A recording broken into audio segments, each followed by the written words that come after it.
Okay, so I wanted to describe I guess the best way I could describe it is a crypto challenge that I wrote and smashed together my freshman year here at college, basically to make friends. Um, so I'm gonna walk through the steps of solving it. It's a medium length. It took two people have solved it. Um, it took them on average about 2 days to solve this. Obviously, they weren't working on it 24/7, but that's sort of the idea here. We'll see how fast I can solve it, given I know everything about the challenge. But yeah, so let's hop right into it. So the first challenge, or challenge 0 rather, was this QR code. I hung these up around campus.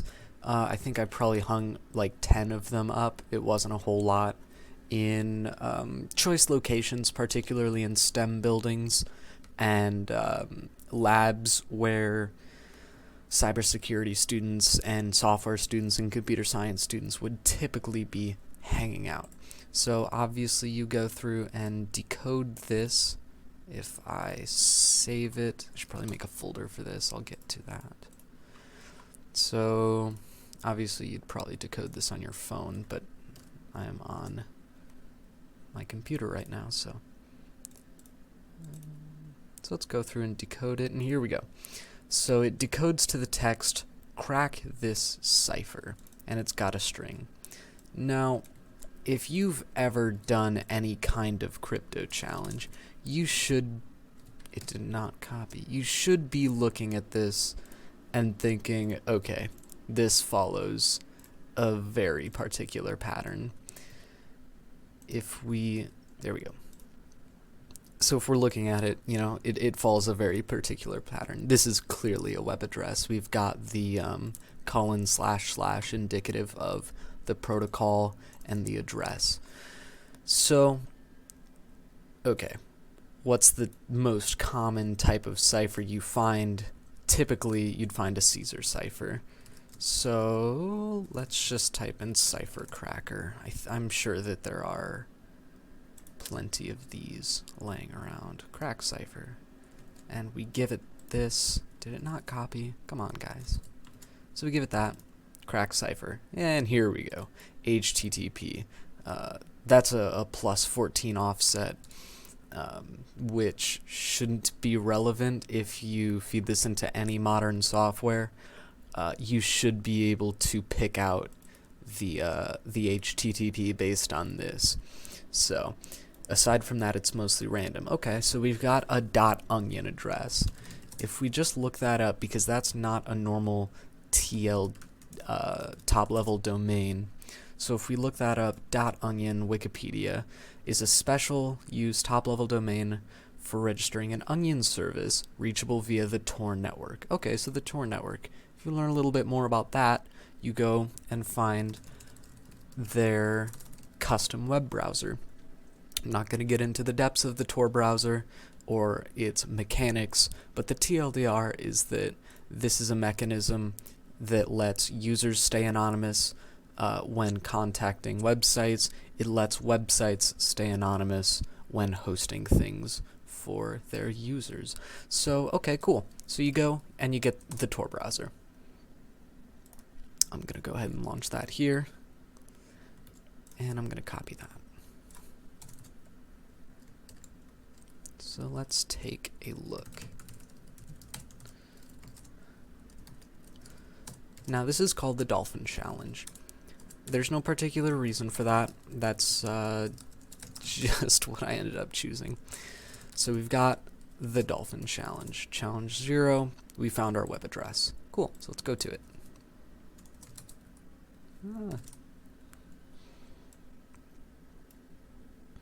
Okay. So, peak web design here. Pretty generic looking site. So you found your way here. You could have found the site through a number of means, but you're here now, and that was the first challenge. Firstly, what this isn't. Don't hack me. That's basically a little disclaimer there. This challenge will stay on this domain. Upon visiting this page, you've triggered an alarm. We see you, and will be monitoring your progress from this point forward. Starting now, you'll receive minimal guidance. Good luck. Okay, so cool. For the record, that's true. I get Discord notifications throughout this entire process. In fact, my phone's probably going to start dinging here soon. I'll go ahead and mute that. And that's based just on log files in the box that this is hosted in. Okay, so looking at this, let's dig our fingers into this. Ooh, so we've got some commented out HTML here. A good start. Inspecting the source is never a bad idea. Source, that's italicized. Okay, probably a clue. Which, good job. You'll receive minimal guidance, yet here we are. Okay, so inspecting the source. And if we look here, the source of this image is in a directory literally called source. This is not common. Typically it'd be in a directory labeled images or assets or resources or something, but it's called source. That's weird. So let's take a look here. So obviously we've got the image. That's not to our surprise. Out of curiosity, is indexing enabled? No, it's not. This is tragic. Okay, so we don't know what else is in this directory. There could be a lot, there could be a little. This is taking suspiciously long to download. Let's save this. Let's see what's going on here. Okay, so that's going to save somewhere that I don't want it to. Let's try this.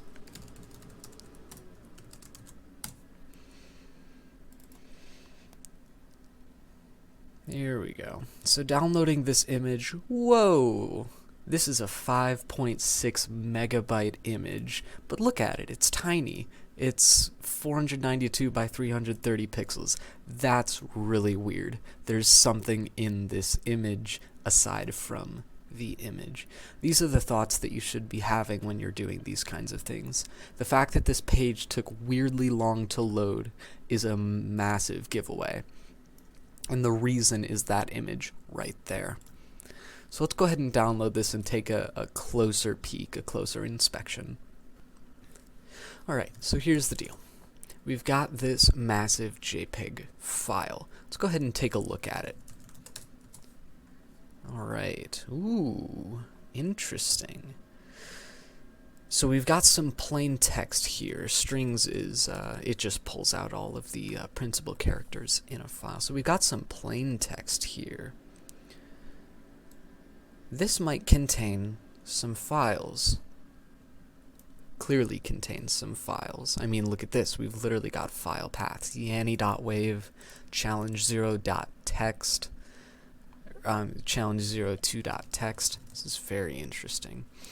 So the key here is that we're likely working with a zip file. This is a pretty common technique in these kinds of crypto challenges, is on the end of a JPEG you slap on an extra file, since JPEG renders by spec won't view everything past a certain delimiter. So, okay, interesting. Now, how do we isolate this? Well, if we look here, we see that zip uses certain magic numbers. If I zip challenge0.text, ooh, did that wrong. And we look at this hex dump. Interesting. So what's unique about zip files, and I'm sure there are other specs that do this as well, but zip files are very popular, is that we always start with this magic number, 504B in hexadecimal. Now, this is the ASCII representation of PK, and I'm not gonna, there's a history behind this. It was just what it was called back in the day. So, zip files always start with this, 504B. Interesting. So let's take a look in dolphin.jpg, and I probably shouldn't be doing that. Let's start by,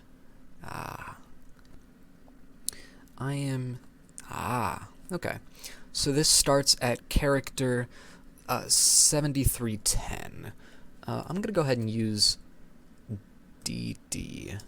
If I use the input file as dolphin.jpg, output file, we'll call it out.zip. Is there a way to skip characters? Seek and skip. Okay, well, let's do this the cheap way. Oh god. How long is that gonna take? Oh, it's going at a reasonable clip. I'll let it go. I'm sure I could do some math and speed that up, but I'm not gonna. Here we go.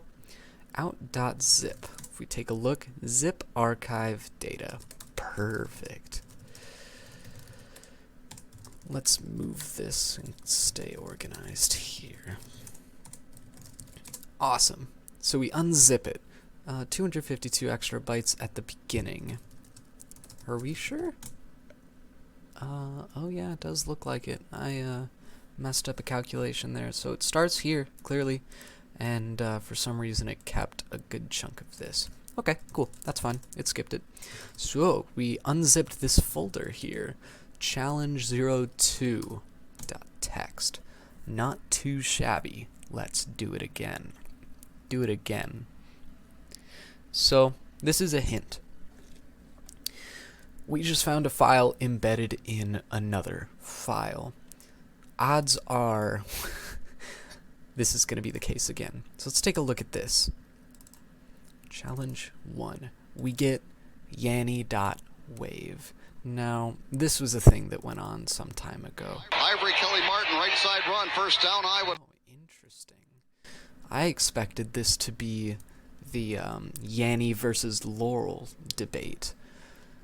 Some number of years ago, I don't know, somewhere between 2010 and 2020, there was a thing going on where there was just a little audio clip, and you can listen to it, and depending on which way your mind is polarized, you can hear either a low-pitched voice saying Yanny or a high-pitched voice saying Laurel. It might be the other way around, but that's not the point. So those are two binary options we've got here. Now this is a long audio file. This is a minute long. Let's give it a listen here. To the 40-yard line of Iowa State, they picked up 5.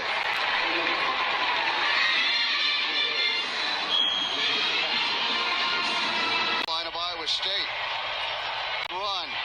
Who sealed Mike Rose in. That's a close play. Interesting. So that sounds like radio, and that's probably just a red herring. I don't think there's anything specific going on there, but it does point out very specifically that it's from Iowa State University. That's where this challenge is based from. So let's take a look at this file, yanny.wave. Now, wave files are relatively raw data. I'm not going to go through that. Wave files are relatively raw data. Now, what's unique about that kind of thing, wave files, JPGs, and I'm sure some variants of video encoding, is that there's a popular technique you can use called steganography. Steganography is the art of hiding data in plain sight. Now, there's a handful of ways that you can do this. One of the most popular is a tool called Steghidden.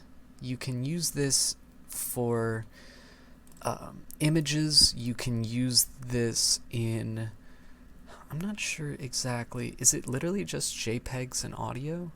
JPEGs and WAV files? I think so.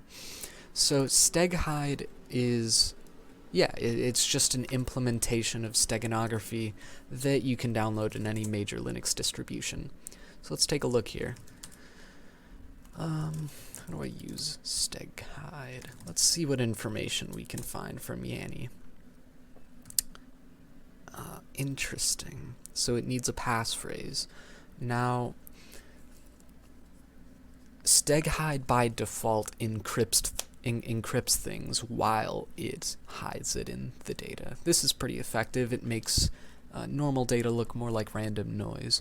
So the hint here is the file name, yanny.wave, even though that has nothing to do with what's in the file. So let's give it the obvious the obvious other side of this binary. Here's that audio clip if you're curious. Laurel. So, oh no, that's just the normal one.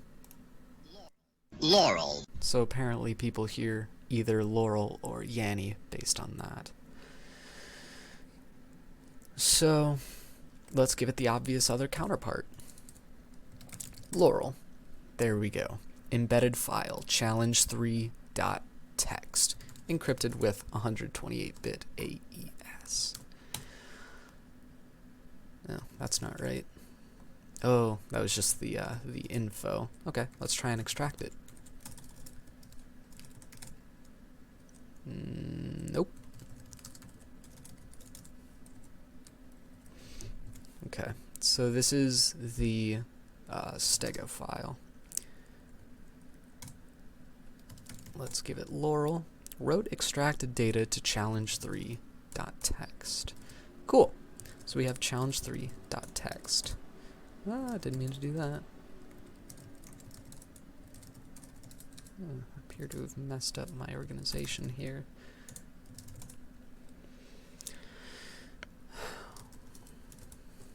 Let's just reorganize some of this. And where did challenge 3 go? Come on, Zach. Ah, I see. Challenge 3. I don't even know why I'm trying to keep this organized. Let's take a look at challenge 3. Hey, another web link, fairshadow.html. So let's pop on back to our Tor browser and let's take a look. Sure enough, I've gotten a couple texts by now that points out someone solving the challenge. Challenge 3. You'll need a bit of legwork for this one. Check out some of the information dynamics 2 to the 7th power on the eastern side of the topmost shelf of the northernmost rack in the uppermost tier of the park. So here at Iowa State University, this is interesting because the word park is capitalized. Park is not a proper noun. But here at Iowa State University, there's a very large library called Parks Library. So that's a major hint there. Information dynamics is italicized 2 to the 7th power. The eastern side of the topmost shelf of the northernmost rack in the uppermost tiers. In Parks Library, there are tiers. They're sort of like floors, but they're more off to the side and not lesser known, we'll say. So if you go to the eastern side of the topmost shelf of the northernmost rack on tier 7 of Parks Library, the uppermost tier, there's a book called Information Dynamics. Obviously, I'm not going to show that in this video. But information dynamics has nothing to do with it. 2 to the 7th power, which, if you're familiar with that at all, is 256. Oh, I'm sorry. No, it's 128. So, 128. If you flip to page 128 in that book, you'll find a note card. Now, I don't have the note card with me here, right? Do I? I might. Might have it laying around. Let me see if I can find that. And so, here we go. This is the note card in that page. Challenge 3, Fair Shadow. That's the challenge that we are on. Nice legwork. You'll find the next one in /source/strangewatch.zip. Say that 5 times fast. And it has a little bit of hexadecimal. Okay, interesting. I'll probably have to copy that out by hand, but let's give it a go. So, yeah, let's go to that URL. /source/strangewatch.zip. Very cool. So it's a zip file.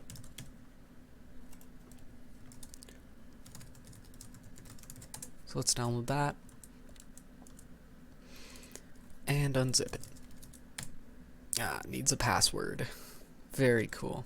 Alright, well, that's probably this hexadecimal. Let's take a look.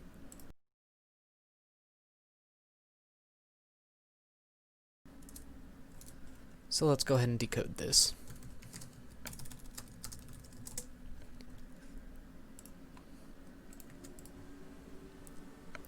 Ah, the Dolphin is watching. Fantastic. So let's go ahead and unzip it, assuming that's the password, and there we go. So the Dolphin is watching. Challenge 4. Challenge 4 dot text. So here's what I've learned about you. You're clearly either a student at ISU, faculty, or you otherwise have access to campus, or you wouldn't have found my note in Park's library. 2, you know your stuff. 3, you obviously have persistence. And 4, most of all, you're curious. Given that curiosity, I suppose it's about time I tell you a bit about myself after the next challenge. Okay, interesting. And we also have a hint here. Let's take a look at the hint. Okay, more hexadecimal and some space. Ooh, interesting. So we have some C code, apparently obfuscated, a big printf statement. Is that all it is? Looks like it. Let's compile that, see what it says. Oops, ever heard of a red herring? Try looking for patterns in what you can't see. A red herring, if you're unaware, is symbolic of a distraction, something that misleads or distracts from a relevant or important question. Typically a logical fallacy. Okay, interesting. So let's take a look at the hint. Now there's all this space. Try looking for what you can't see. So now, if we look at this space, this isn't uniform. They're not spaces. It's a mixture of spaces and tabs. If you open this in Nano, it shows that pretty prominently. So we've got a mixture of spaces in tabs. Let's go ahead and get rid of that hexadecimal. Now, that's a lot. If we say substitute a space for a 0, and then we say substitute a tab for a 1, then we get a string of binary. The fact that there are only 2 should hint towards this. So if we decode that, it says nicely done. Proceed to violetbeam.html. Very cool. 404 not found. That's not supposed to happen. Okay, so we've got challenge 5 now.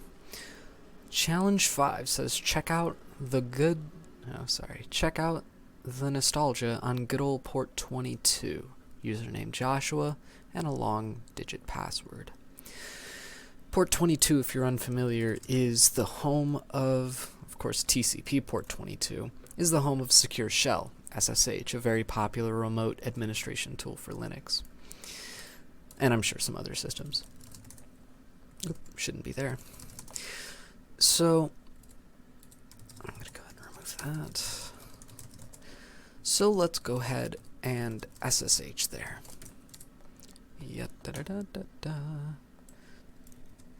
Now, this is sort of popular, but you can tunnel SSH connections over Tor. You can either do this with a custom rule. Yeah, see, I've done it with a custom rule. You can either do this with Tor socks. This should work on a default installation. Or you can go to your config file and point anything.onion towards an NCAT proxy and get the same results. So if you SSH over Tor to port 22, and you give it a minute because, actually, yeah, if I watch this, you give it a minute because Tor is pretty slow.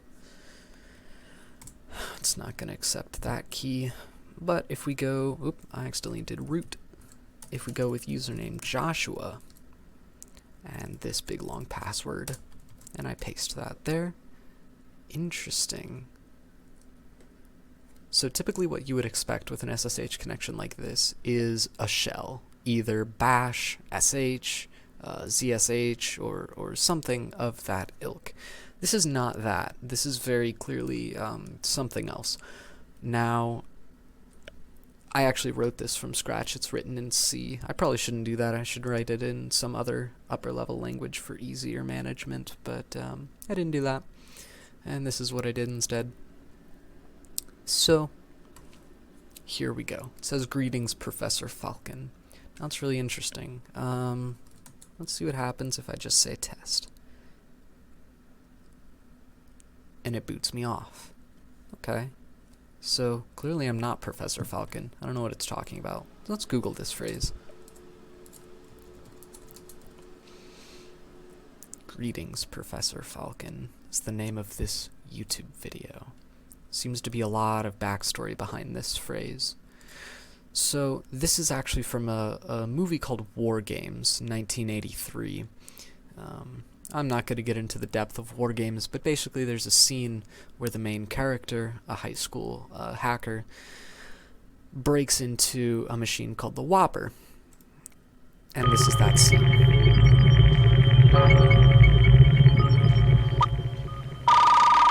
Interesting.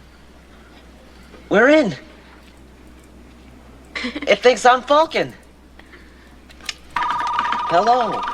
So the trick here, the key rather, is we want to mimic exactly what... wrong password. We want to mimic exactly what the main character in this movie types. It says, "Greetings, Professor Falcon." So let's get to it. Hello. How are you feeling today? Interesting. So we're stepping directly through the dialogue from the I movie. can ask you that. It'll ask you whatever it's programmed to ask you. You want to hear it talk? Yeah. I'll ask it how it feels. I'm fine. How are you? Excellent. It's been a long time. Can you explain the removal of your user account on June 23rd, 1973? They must have told it he died. People sometimes make mistakes. Yes, they do. How can it talk? It's not a real voice. This box just interprets signals from the computer and turns them into sound. Shall we play a game? Oh. Nah, this isn't the complete clip. Let's see if we can find that.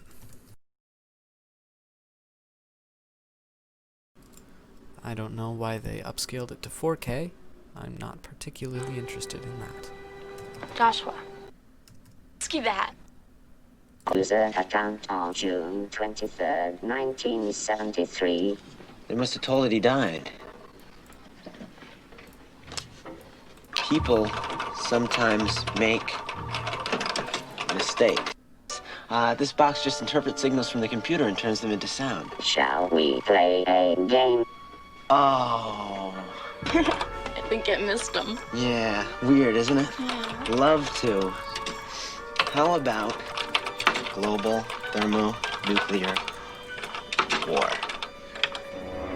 Wouldn't you prefer a good game of chess? Later, let's play global thermonuclear war. Fine. All right. And so now in the scene, they go through and they get, they play the game. Now, I didn't write all that, of course. This is the end of the challenge. Of course, I hand-coded all of this in C. 0 out of 10 would not recommend. As a minor aside, there's actually a slight difference in typing pattern. There are two functions. There's robot type and Zack type. And Zack type is a little bit more random. It's a little bit faster, I think. Just with small random delay between the numbers, but that's hardly visible. So now I go through and I do a debrief of the entire challenge, what it was, who I am, and how it all worked. Now, there were 2 people that finished this challenge. One person found it, and I believe they got to challenge 2 or maybe 3, and then they gave up. So yeah, that's sort of that. now I continue to go through, and I actually have a leaderboard down here at the bottom, and I suppose I'll show that as well.